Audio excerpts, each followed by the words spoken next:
I am Curran Bhatia. I am joined by Andrew Moloney. You, of course, saw his fight recently with Franco, and we're going to talk about that. Andrew, I know you've called this situation a nightmare, and we'll get into it. But first of all, how are you feeling? Where are you? How are things right now?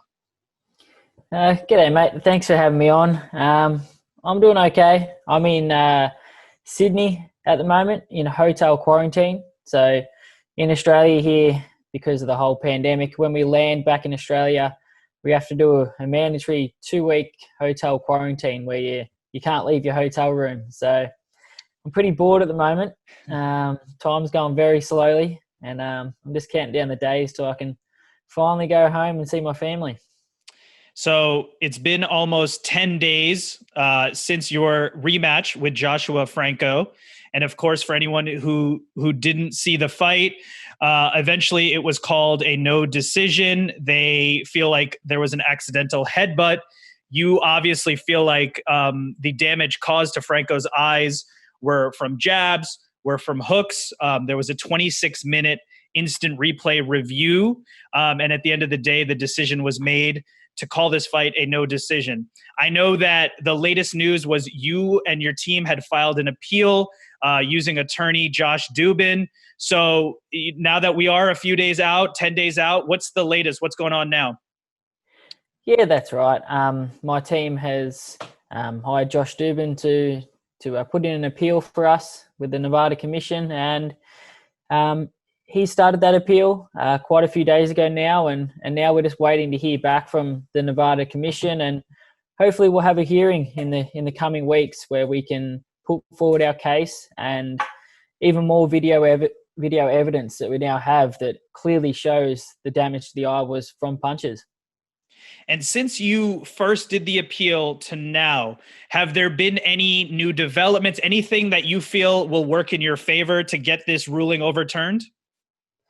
Yeah, I mean, Josh Dubin's very confident we can have this overturned, and so is my team and myself. After watching even more footage than what was shown on TV that night from different camera angles, it's now very clear that you can see from this video footage that the damage to the eye was from a punch. So I think when the Nevada Commission look over this new footage, I believe it's very clear, and hopefully they will overturn the decision. And when the situation first happened, I mean, we saw you live, they called the fight, and of course, naturally, you started celebrating. This was an important fight for you. You had lost the first time around, got knocked down. It was your first loss, so this was a big deal for you, obviously, as it should be as a professional fighter. When you were celebrating, what was the first moment that you realized, hey, wait a minute, they're saying something else went on here, and I didn't get the victory right now? Yeah, that's right. During the fight, there's no doubt in my mind that the damage was from a punch. And the referee hadn't made it very clear that he'd called the damage to be from an accidental head clash. So in my mind, I'd won the fight by TKO. And I celebrated for maybe 10 seconds before I realized that my corner had said to me, no, he's called this a head clash. And then we stood in the ring for 26 minutes while they looked over the replay. And during that time, I just became even more confident that they were going to overturn the decision, because everyone around the ring was looking at the video footage and saying, we can't see a head clash. It was from a punch. And then 26 minutes later, I just couldn't believe that they stuck with the initial decision and called the fight a no contest. And your position, many other people's position, of course, is that the damage was caused by jabs. There's some very strong jabs that look like they definitely caused damage. Now, of course, because this fight is under such a microscope, people have gone back to find anything they could. And I'm sure you've seen at about 209, 208, so about 52 seconds into round one, there is the moment where your heads do get near each other. And I'm sure you've seen that. And I'm not saying that's what caused it. But what do you think about that moment where your heads did get close to each other at that time? Yeah, from that exact moment, there's a photo that his team has been sort of sharing around. And in one of the photos, it looks like our heads might make a connection, but I've actually seen that footage from the opposite camera angle, and from the opposite angle, our heads actually don't make contact. Franco's head actually touches my shoulder, but it's with the top of his head and makes no contact with his eye. So I think if they look over that footage from the other angle, it's pretty clear that that's not what caused the damage. And just to be clear, of course, you're a professional fighter. You've probably had head clashes before. You would know if you had a head clash. I'm guessing at no point in the fight did you feel your heads come together at all? Yeah, that's right. I've had head clashes in previous fights before, and you certainly feel when your heads come together with any sort of impact. And yeah, at no stage during that fight did I feel our heads come together. I didn't have any lumps on my head or anywhere that there was a significant clash. So I'm certain that there was no head clash involved. And so just to be crystal clear, obviously your position and many others is the jabs is what caused it. And I've heard you say when you hit him with the jab, you actually saw the swelling pop up. There's no way that it's possible that there was a head clash before and then the jab only made that situation worse. You're saying 100% there was no head clash, right?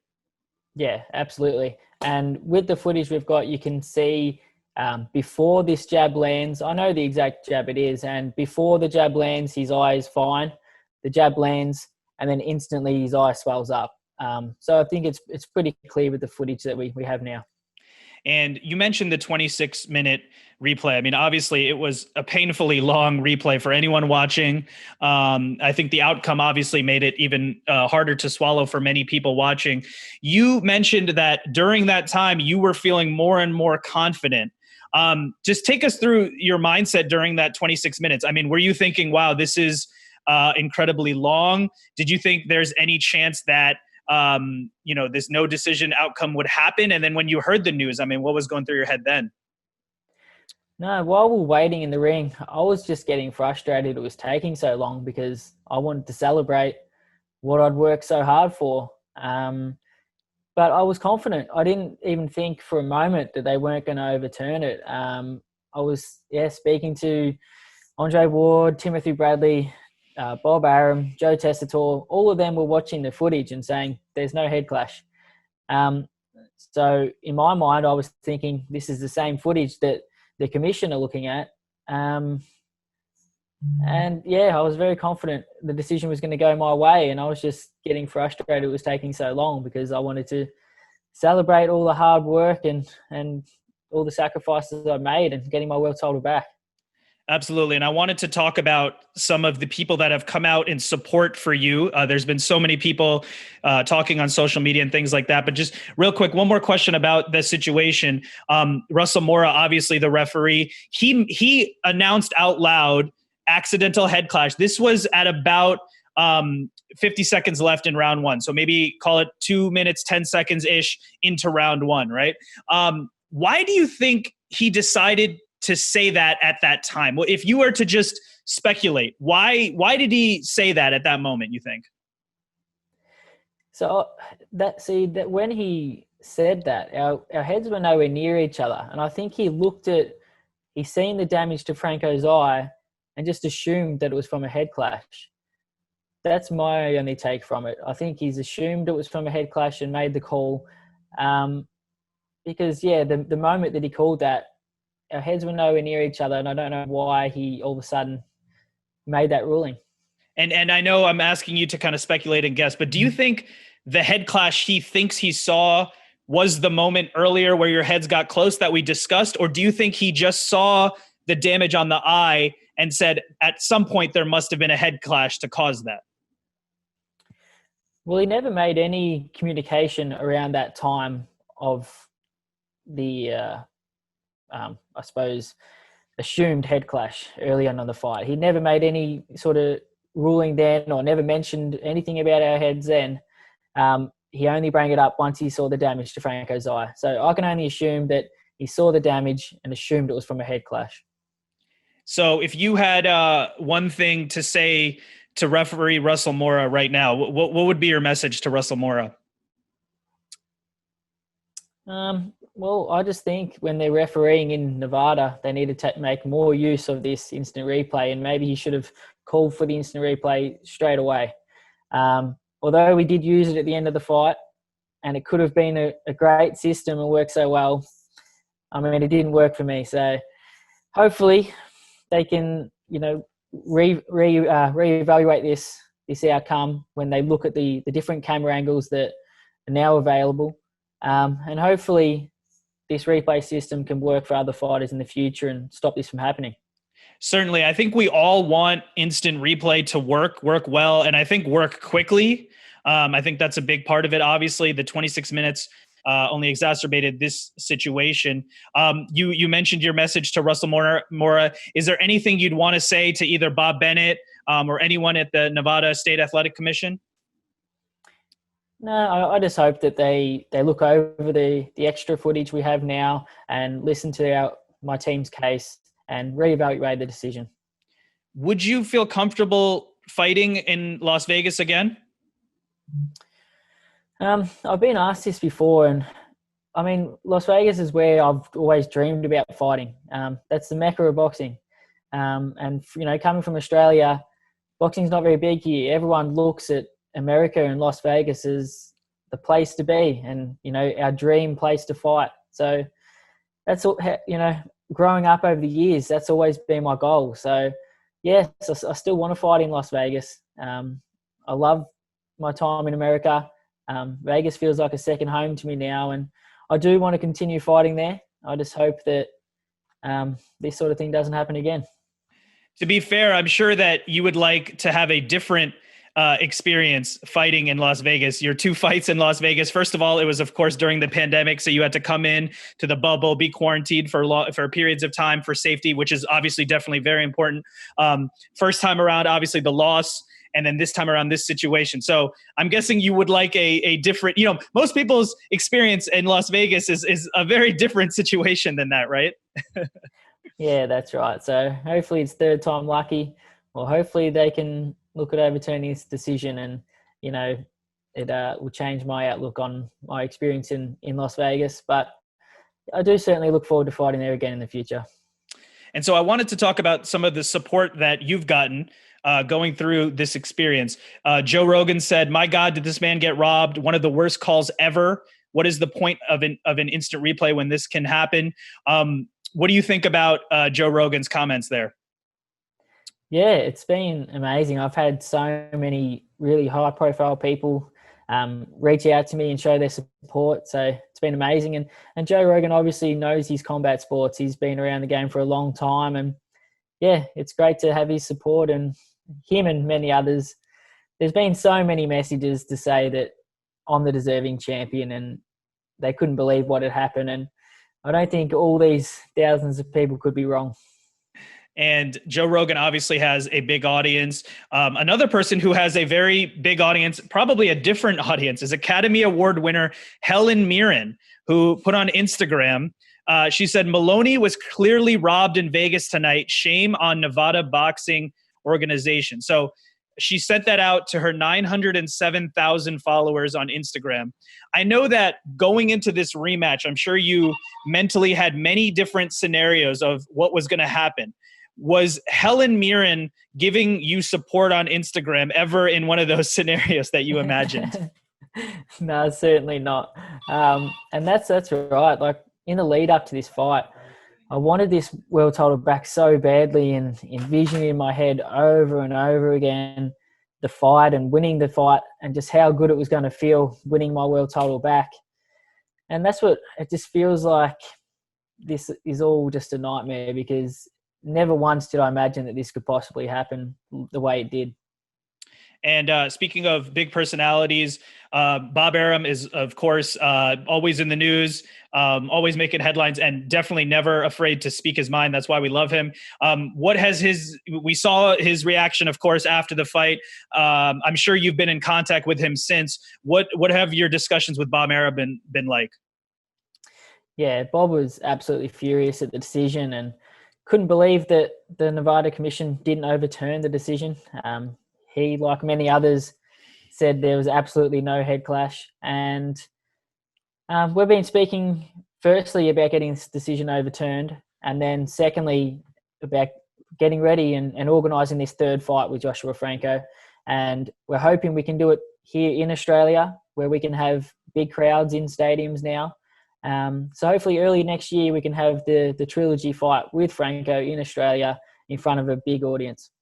And I wanted to ask you about the trilogy, about what's next for you, of course. But real quick, just one other thing that I know happened on that fight night was there was some back and forth, some talking between your team and Franco's team with Robert Garcia and Robert Garcia's son. What exactly was said between you guys? Can you share any of that with us?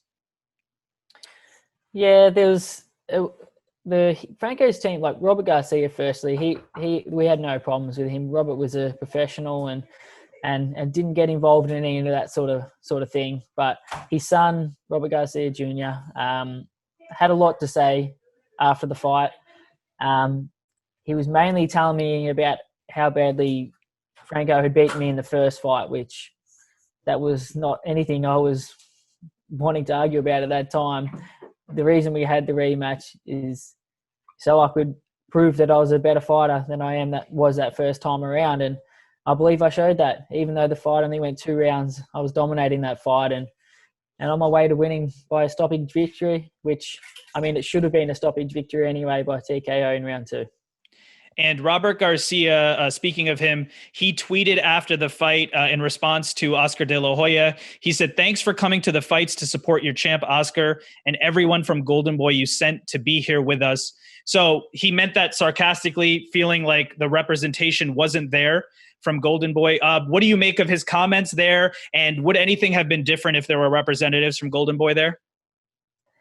I don't think so. I mean, it went their way anyway.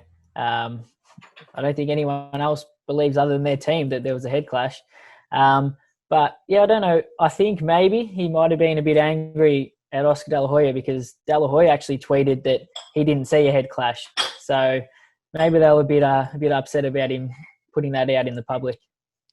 And so the first fight with Franco, that was in June 23rd. It was a very close fight. If you look at the scorecards, 114, 113 twice, 115, 112. So that tells you how close it was. In the 11th round, you got knocked down.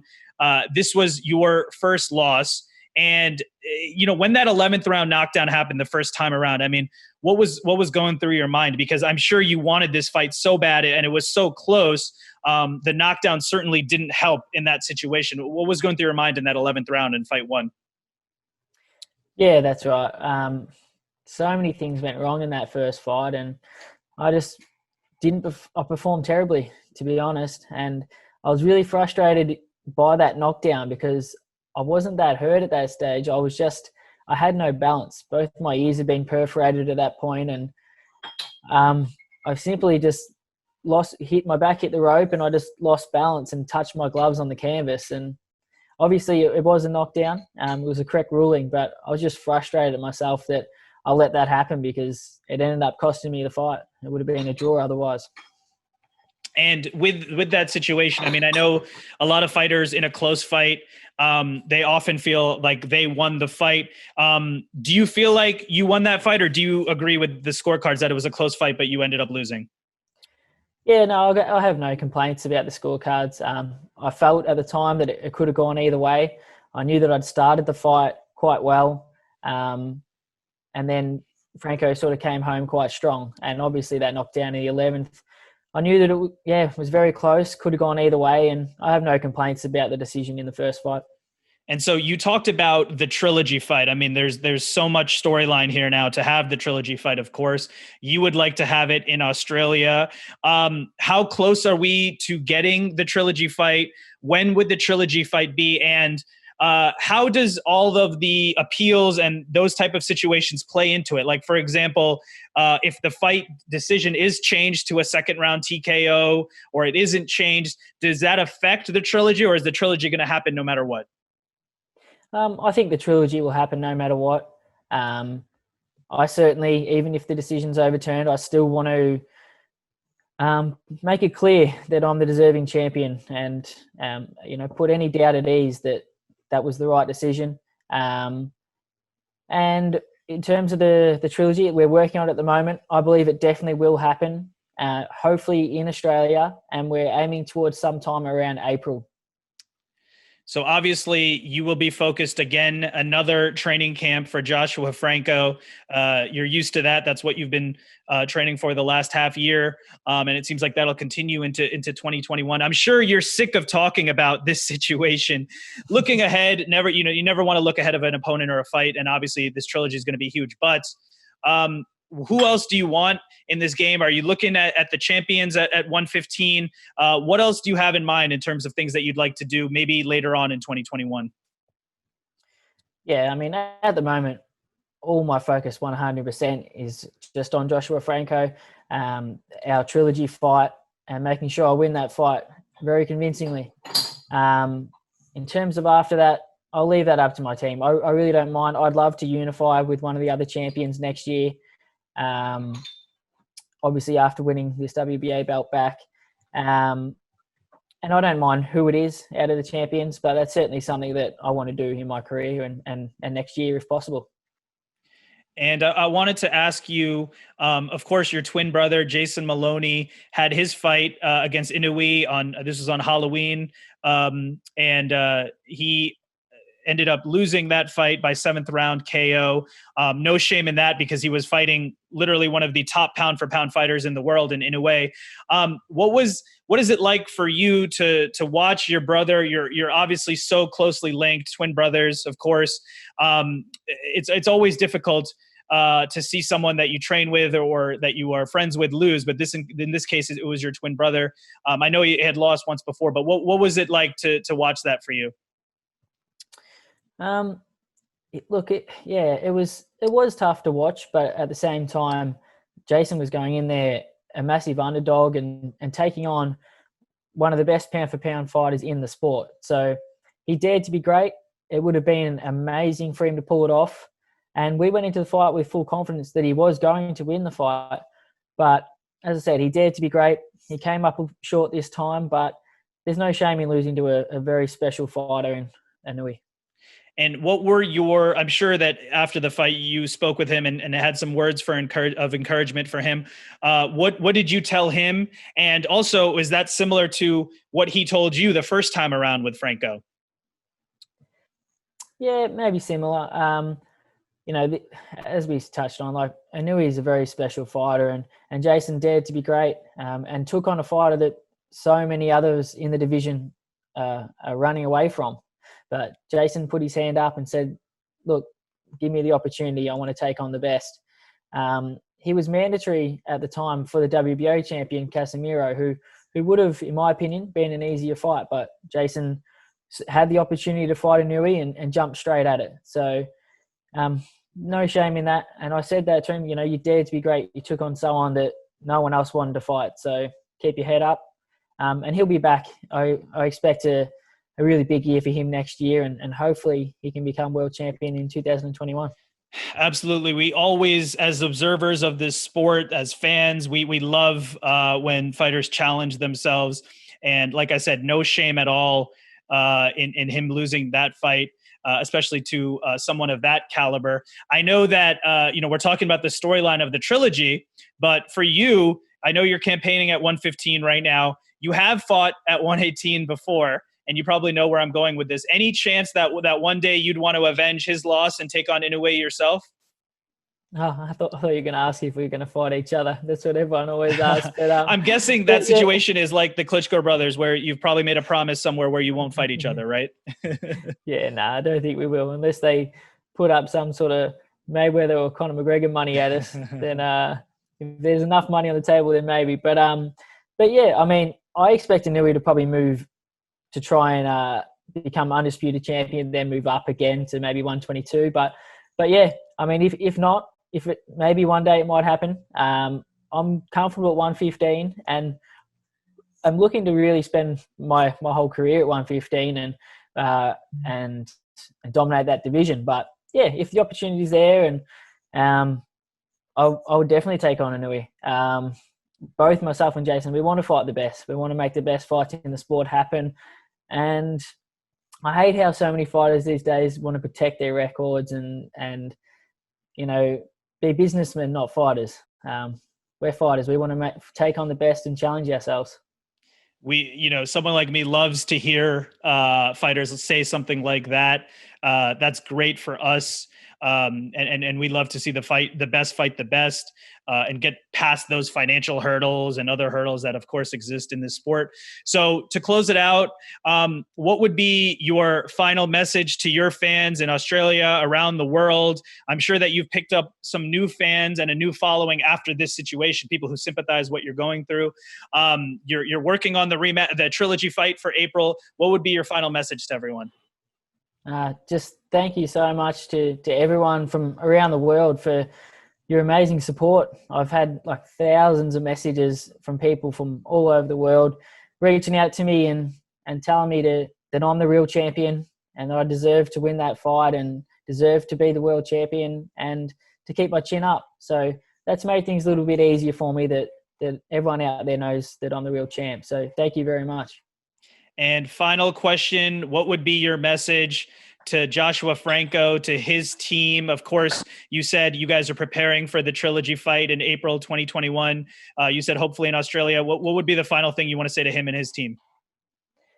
I've got nothing bad to say to them, but I'm looking forward to the third fight. I hope we can do it in Australia. I've come over to America now twice to take him on, so I think it's only fair that the third one's in Australia, and I'm looking forward to it.